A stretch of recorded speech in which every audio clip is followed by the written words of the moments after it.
Hello and welcome to Sean White's Solar and Energy Storage Podcast. In this edition, we're going to talk about things like microgrids, AC interconnected systems, DC interconnected systems, and the 2023 National Electrical Code.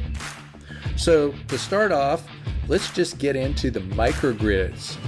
What is a microgrid? How big is a microgrid? What isn't a microgrid? So, could you have a super small microgrid? Could I have a microgrid in a suitcase? You know what? It's possible, because let's look at the definition right here. A microgrid, NEC definition, an electric power system capable of operating in island mode and capable of being interconnected to an electric power production and distribution network or other primary source while operating in interactive mode, which includes the ability to disconnect from and reconnect to a primary source and operate in island mode. So, I have this suitcase that I've taken around the world many times that has inside of it what I call the world's smallest grid-tied battery backup PV system. So I have an interactive inverter, and I have a standalone inverter in there, and I have a charge controller. And the only thing is the way that it disconnects and reconnects from the grid is when I take the PV modules and I stick them on something else, so I have to do the wiring differently. So I don't think that's what's intended, but if I wanted to look at this, it doesn't really say that it has to be automatic, but I kind of think that it probably has to be automatic. But just from looking at this one definition, there's other things that we still have to look at. But you know what I'm going to do? I am going to get a microgrid interconnect device, an MID. And then we're looking at that definition right here. Microgrid interconnect device is a device that enables a microgrid system to separate from and reconnect to an interconnected primary power source.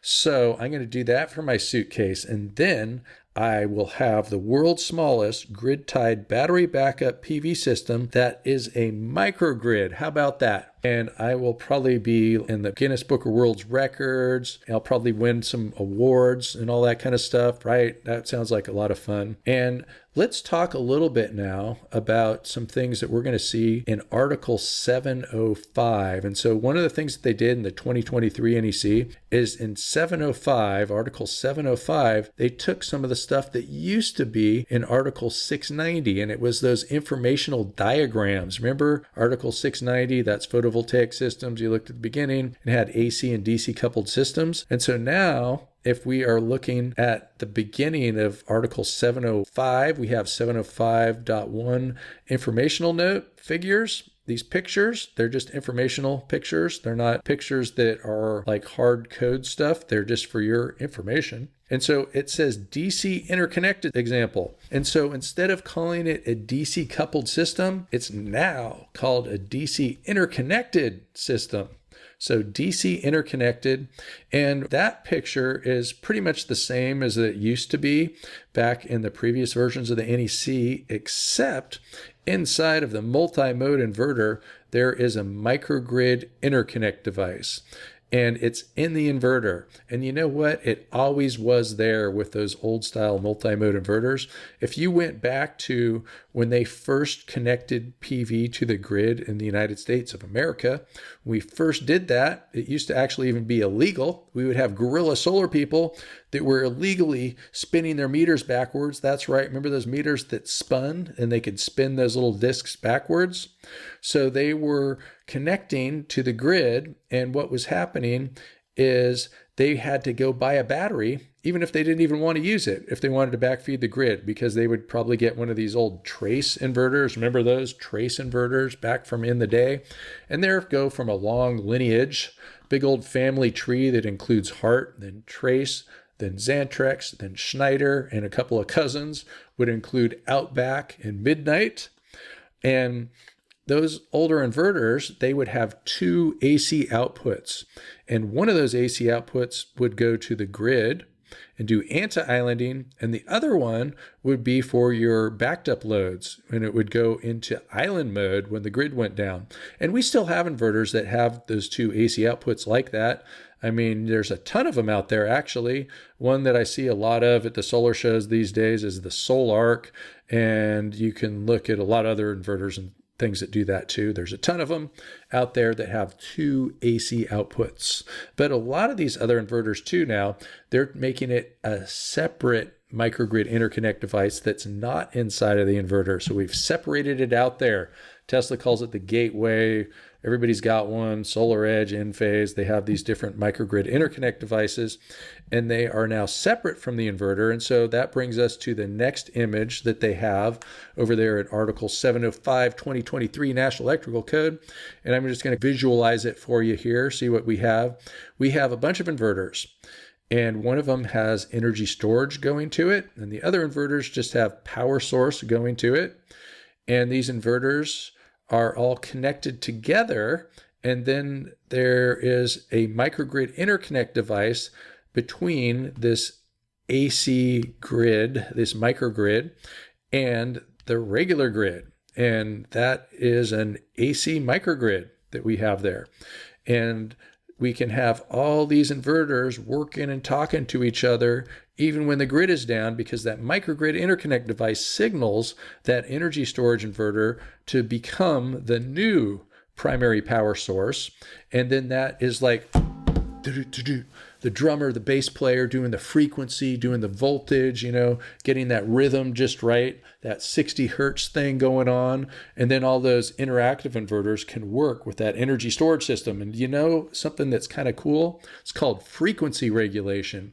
And so what happens when that energy storage inverter wants to turn off one of those old solar inverters that's a different brand that you bought in the year 2002, all it has to do is throw the frequency off a little bit to turn it off for 5 minutes at a time. Anti-islanding goes for 5 minutes when the battery is too charged. So let's say that the grid goes down, you're not home, the battery's fully charged, the energy storage inverter is going to make the frequency so the other inverter's anti-island so you don't overcharge the battery, because overcharging batteries is not a good thing. That's something that you just can't do, especially with lithium-ion batteries, because overcharging them is not only bad for the battery, but even if you could overcharge them, it could cause what some people call a thermal event.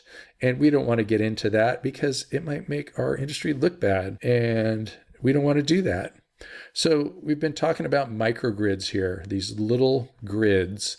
And how about a bigger microgrid? We talked about a microgrid in a suitcase being a possibility. And a lot of times people are having microgrids on their house because they have a microgrid interconnect device and it's in their house. And it's making a microgrid when the grid goes down, which is going to become more and more popular too. Especially it's going to get exciting when we get these power control systems, which also we changed the name of that in the 2023 NEC to energy management systems, which can include loads and sources now. And that's going to be able to control all the currents and things like that. One way of looking at that is it's sort of just like the grid is a different source. We have all these sources, and we're going to have the PV, the energy storage as a source and a load. The electric vehicle soon enough is going to be a source and a load. And we could have generators. We can have all different kinds of things. And we can control all those currents. And one of the things that I've always thought is kind of weird is that if you took the average house that has solar on it, it uses about 10,000 kilowatt hours per year. And you divide that by 365 times 24, that's the number of hours that you have in a year. And then you divide that by your voltage, because you want to get your amps, and your amps in your house are less than 5. So you use less than 5 amps on average for a big old house with a 200 amp service, usually. And if we can kind of even all that stuff out and make our own electricity and stuff like that, we're not going to need that much current all at once coming from the utility. So that is going to be pretty cool. So we could have a 100 amp service with 400 amps of inverters on it if we could control all of that stuff with an energy management system. And we learned about energy management systems in 705.13, and it used to be called power control systems in the 2020 National Electrical Code. Now in the 2023 National Electrical Code, it is called 705.13 energy management systems. So let's go a little bit back to talking about how big a microgrid can get. And so what if we had a microgrid It was the whole world. Well, I think we would just call that the grid, right? And then you can get political about things and, talk about like what the law is and what is the utilities domain. Did you know that a lot of places that it is legally illegal? Is that a such thing? Legally illegal? Well, you cannot put an extension cord over your fence to give your neighbor some electricity because the Public Utilities Commission is not involved. And it's sort of like your utility has this natural monopoly, and then they have that monopoly and you cannot infringe on their monopoly. So what if you wanted to make a microgrid with you and your neighbor? Is that legal? You have to find out your own local laws. You probably have to spend $100,000 on attorneys just to find out if you can even do that. But there's a lot of places where people would like to make a little neighborhood microgrid where they probably can't just because of those laws. And even if you could and you were already getting fed from the utility, how would you do that? Because the utility owns all the lines going between the meters. And you want to put new lines in? Do you want to use the utilities lines and take them from them with eminent domain? If you could, it gets really complicated. So let's think about like a big microgrid that we have right now, that we've had for a long time. And that would be something like a big old campus, like a hospital and a college, and maybe a hospital on a college campus. Yep, that's right. There's a lot of medical centers on college campuses, some of the best ones. That's where I like to get all of my heart transplants, something like UCSF or Stanford. I like to get my heart transplants at all those places. So we were looking earlier at Article 100 definitions for like microgrid and microgrid interconnect device. And the microgrid interconnect device, it's really short, so let's look at this again. A device that enables a microgrid system to separate from and reconnect to an interconnected primary power source. And so then if we go up to above this, we look at something called a microgrid control system. And that has something to do with perhaps something like that is called a healthcare microgrid system.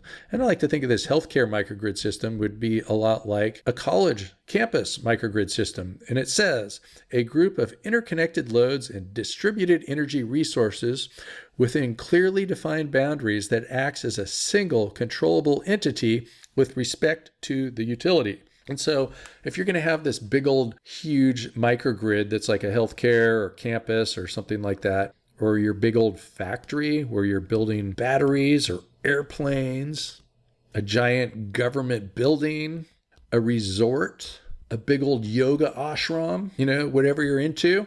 If you're going to have one of those, you're not going to just go out there and buy yourself a little microgrid interconnect device that's UL listed, little device like you have for somebody's house. You're going to have like a room full of stuff, a whole bunch of stuff. And it's going to be called a microgrid control system. And these things have been around for a long time. They've been around for longer than we've been putting solar on buildings for the most part. I mean, there were backup systems, like if your hospital goes down, that kind of stuff. And so a microgrid control system, a structured control system that manages microgrid operations, functionalities for utility interoperability, islanded operations, and transitions. So anyway, pretty much what a microgrid control system is it's like a microgrid interconnect device that is custom made, typically going to be for a big place. So we got all macro on that microgrid, didn't we? We're talking about big old microgrids. Maybe we should call it a megagrid because it probably has megawatts and megawatt hours and people making megabucks working there. Doctors, they sure get paid a lot, like $1 million a year. That's pretty cool. But unlike us solar people, they have to work in little small dark rooms. And the funniest thing about the solar industry is the people with the best views are usually the ones getting paid the worst. They're the people up on the rooftops. But that's a great way to move up in the industry, but actually moving down in the building. So I was just talking to somebody today that started off on the roof. A lot of us start off on the roof. I've been on lots of roofs. And then you start getting a design job and doing the permitting and running crews and doing other things. And then you get more and more specialized, and then you get your NABCEP certifications, And then pretty soon you're making 10 times what you used to make when you're on the roof, but you lose that view. You're not up on the roof anymore. You don't just like look up at the snowy mountains and the great views of the ocean and all the different places that you can see from a roof. You're down there with the common people using the electricity from the microgrid. And this was a Microgrid podcast. Hope you enjoyed it. For more information about microgrids, microgrid interconnect devices, NEC definitions, the 2023 NEC, the 20 anything NEC, go to Solar, SEAN, that's solarshawn.com, and check it out. Get yourself certifiably NABCEP